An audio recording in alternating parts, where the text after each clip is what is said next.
Well, funding for science is also very much on the chopping block in the president's proposed budget. That includes cuts to NASA. It's a fraught moment for the agency. A news alert. President Donald Trump is grounding the Artemis program. According to NASA's proposed budget for 2026, Artemis 3 will be the last mission. Consider a couple of things. We're trying to save money. Who doesn't want to save money? The Department of Government Efficiency is attempting that, run by the richest person in the world, who, as of today or last week, is valued at $330 billion. So the president's budget request this year was extraordinarily low. Destructive, yeah. So destructive. Draconian, unstrategic, wasteful, wow, needlessly tell us how you yeah. really feel. These are the polite terms.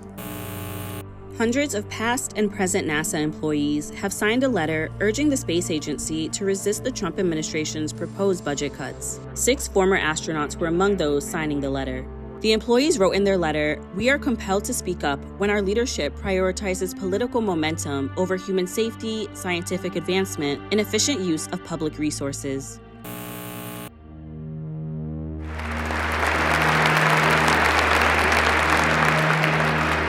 Above all, my message to Americans today is that it is time for us to once again act with courage, vigor, and the vitality of history's greatest civilization.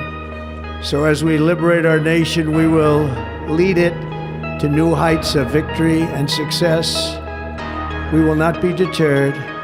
The United States will once again consider itself a growing nation, one that increases our wealth, expands our territory, builds our cities, raises our expectations, and carries our flag into new and beautiful horizons. And we will pursue our manifest destiny into the stars, launching American astronauts to plant the stars and stripes on the planet Mars.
NASA is in a dangerous spot right now.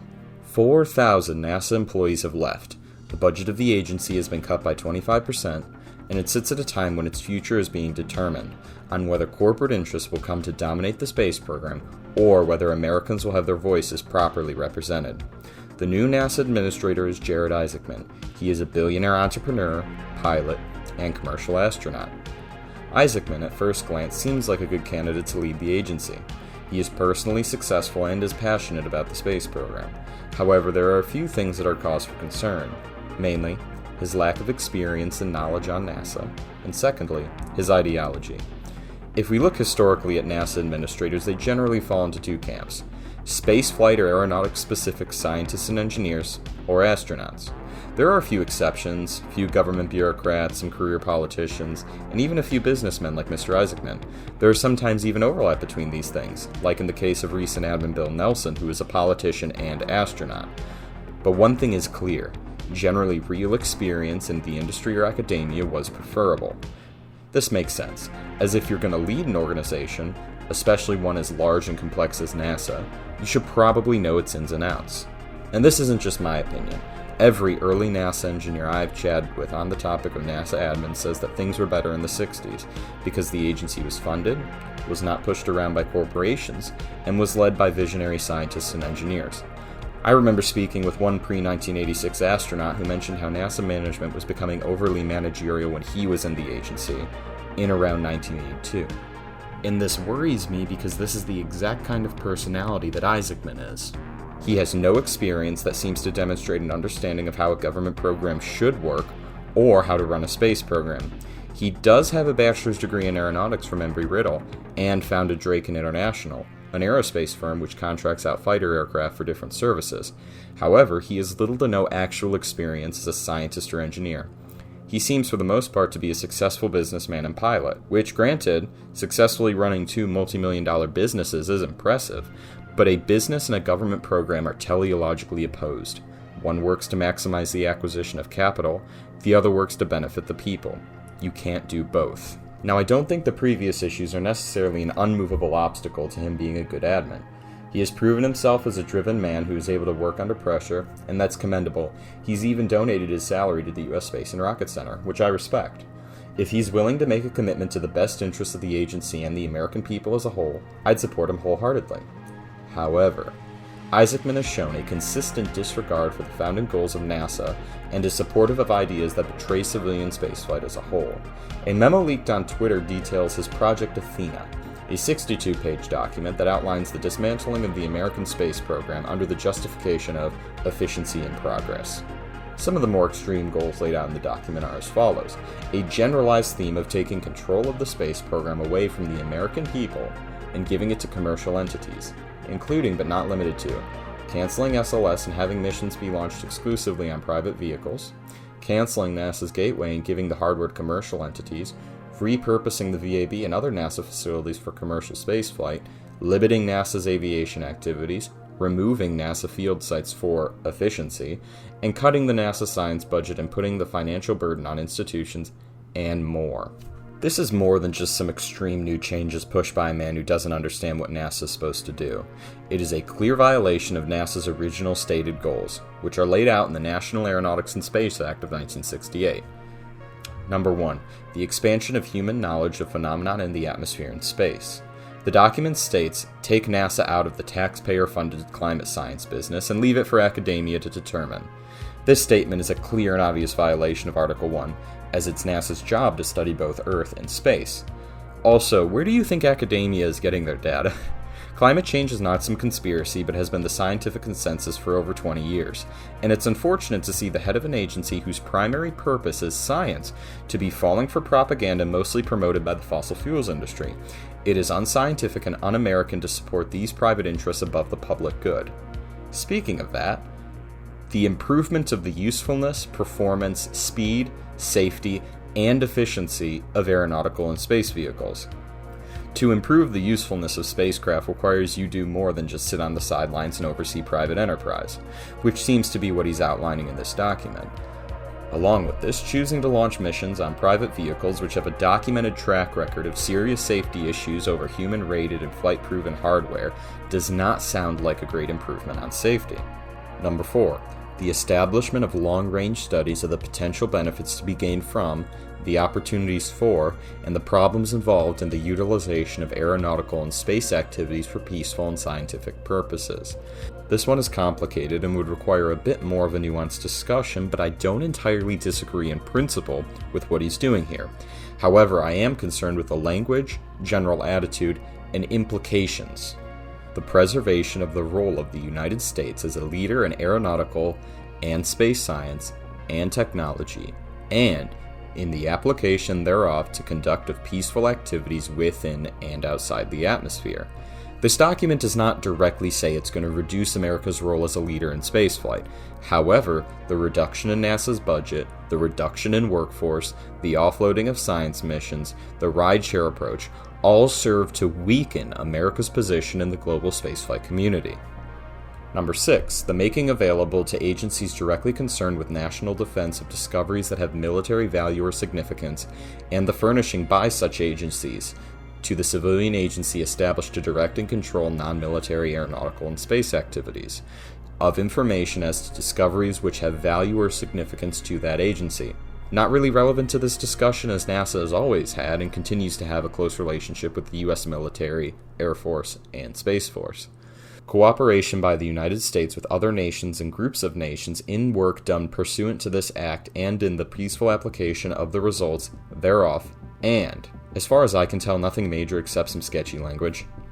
the most effective utilization of the scientific and engineering resources of the United States with close cooperation among all interested agencies of the United States in order to avoid unnecessary duplication of effort, facilities, and equipment.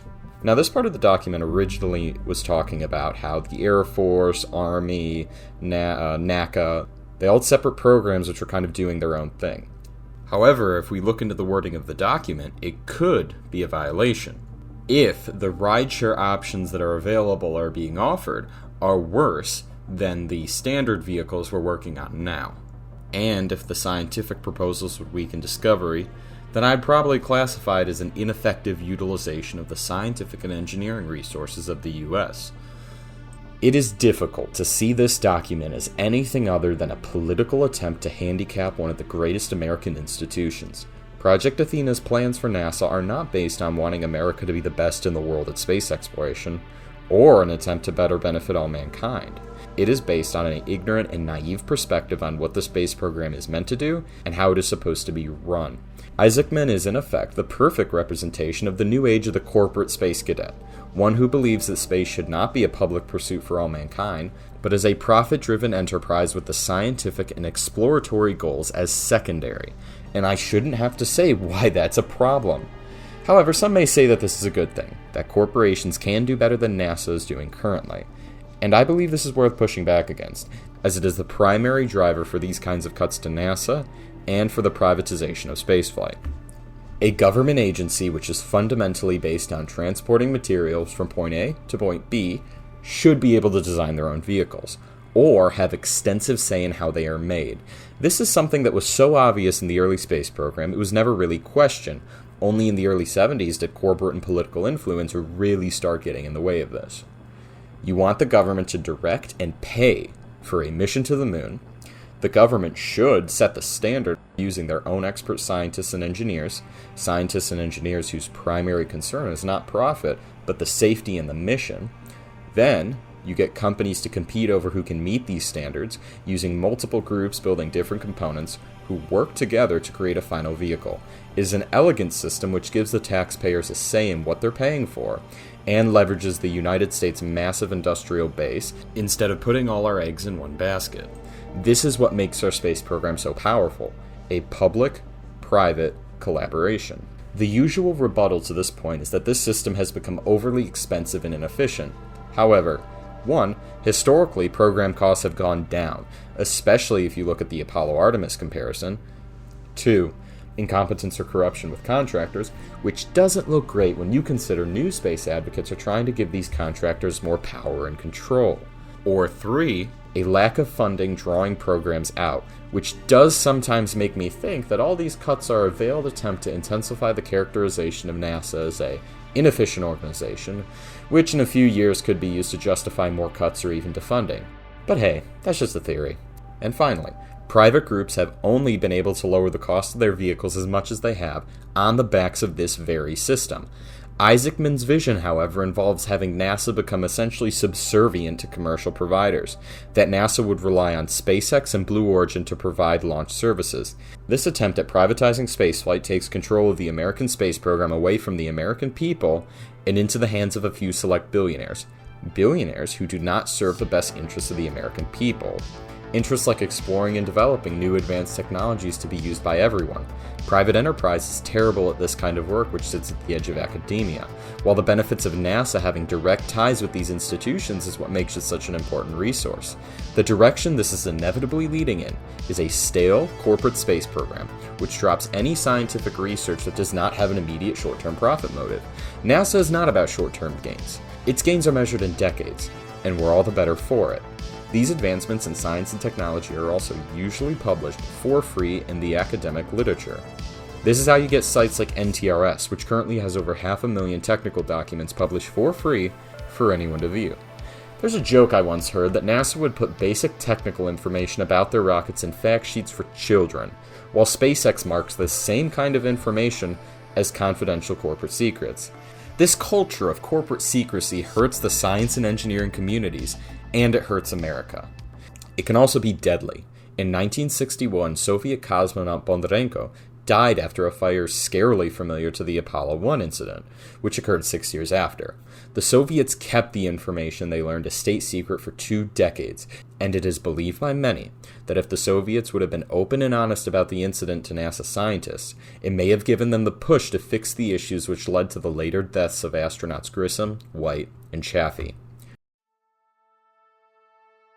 On top of all of these ideological issues with the privatization of space, there are also abusive practices private enterprise is inherently prone to. SpaceX is infamous and almost legendary inside of the aerospace industry as being one of the worst organizations you could work for.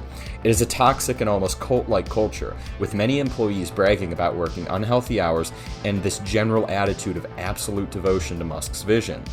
To go down the list of issues, we have extremely high turnover rates for new employees. 2. Low pay for employees. The highest workplace injury rate of any spaceflight company, while they fail to report injuries to OSHA. That is illegal.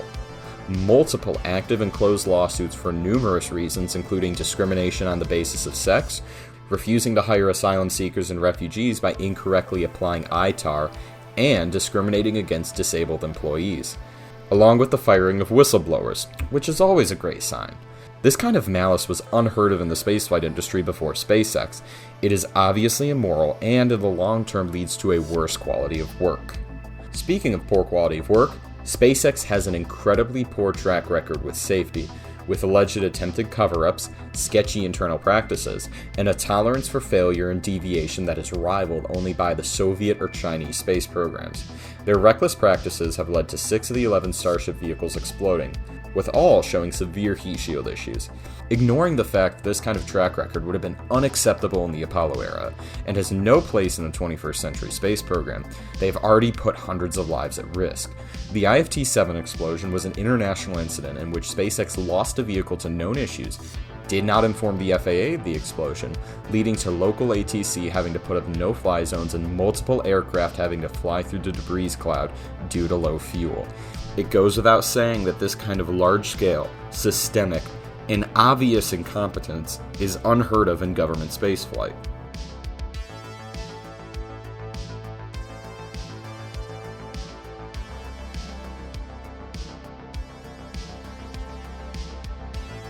Finally, I will end on the rhetoric of the private space movement, which seemingly does not seek to unite mankind under the common banner of exploration, peace, and unity, but is much more tribalistic in thinking. You see this with the almost religious fervor many of its more extreme members have, the hack journalists that help to support its cause, and the cult of personality around its leader. Space programs should not be based around cults of personalities. That should go without saying.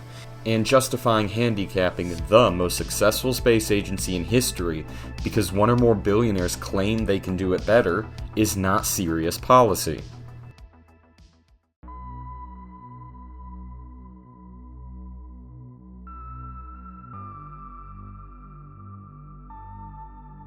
The space program and politics have always been connected, and to understand the issues affecting the space program today, we need to look into it. There are 2 main drivers of these modern changes: the influence of politicians and malicious actors on our space program, and in my opinion, the longer, more systemic problem that enables this of American culture not prioritizing productive and healthy values.